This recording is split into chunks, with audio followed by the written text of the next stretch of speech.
What's good, YouTube? Thank you for tuning in. Before the video begins, I did want to mention something because I was watching this video and I was thinking to myself, wait, why would anyone listen to me? And then I was just looking at my finances and I realized I've had a very clean track record throughout the years, which has only been like 2 years. But very recently, this past year, I've really been focusing on my finances. And you can see that through my credit score. At 20 years old, I have a credit score of 806. Not a lot of people have that credit score, even in their 30s, when they're 25. So I can tell you I have my finances in order. I've never done a missed payment. I've never done a minimum payment and paid interest. And I've always used credit cards. So I'm pretty sure you can listen to at least this little piece of advice. Thank you. So there's a saying I've heard as I've been growing up, and it goes something along the lines of, if you can't handle $10,000, how do you expect to handle $10 million? And I've always thought about how true this was. So I'm not a financial advisor at all, and I am not going to offer any investing advice at all. But what I do want to offer as advice would be to have your finances in order, as well as having your whole life in order. If your money is out of sight, it is out of mind. And if it is out of mind, there is chaos. It's like if I don't talk to my girlfriend for a couple months, eventually she will do something that I won't like. I am not going to get into details right now because this is about finance, but you get my point. When I first got my job at 17 years old, I remember still being obsessed with tracking my finances. And even though I had no finances, I had downloaded this app called Mint.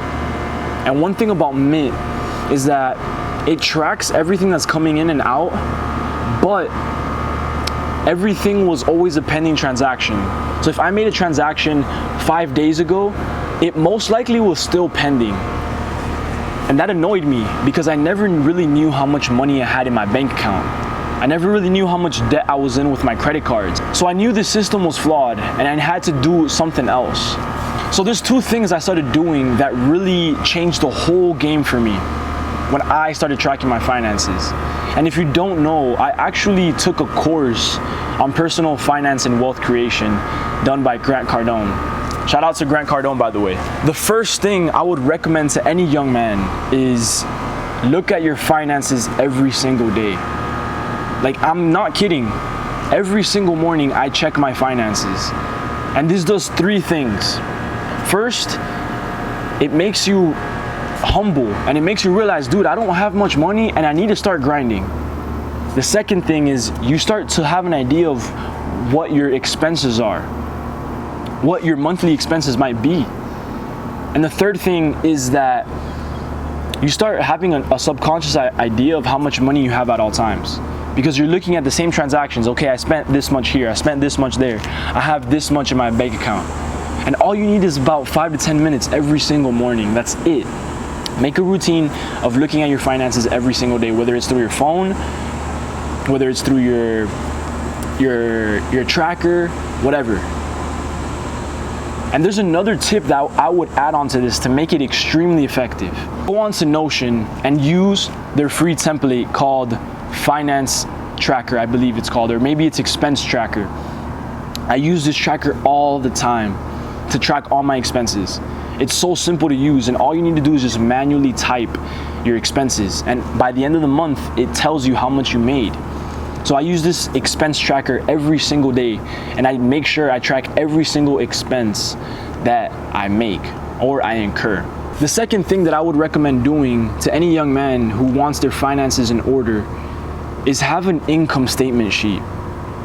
So every single month, you need to know how much money is coming in and how much money is coming out. This kind of reminds me of when I still do work as a waiter, but when I had this job as a waiter and I also had an ATM business and I didn't know how much money was coming into my bank account or how much money was coming out.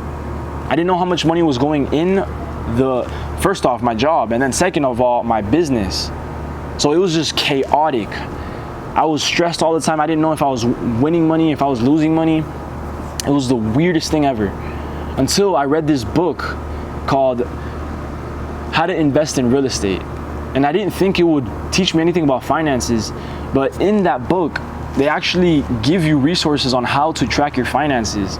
And I'll leave you a description down below, but this is the income statement I used. And every single time I got paid, I would put my income pay stub on the income statement, and it would automatically calculate how much I made every single month. Not only that, but I was able to track my expenses, my variable expenses. And then I was also able to track how much money I was able to save. This is great because at the end of the month, you're able to see everything. You're able to see how much money you were able to save. You're able to see how much money you spent. You're able to see how much money was left over. You were able to see how much money you made. This is extremely important to everyone. If you haven't done so, these are just these 2 tips that I would recommend to anyone who wants to get their finances in order. I know too many people who are in debt, paying interest, all because they didn't know how much money was coming in or out of their bank account. And I don't want you to be one of those people. So if you found value in this video, give it a like. Make sure you share it with a friend that you know will gain value from this video as well, and subscribe if you're new. Thank you for watching the Bootstrap Podcast. My name is Joshua. Peace.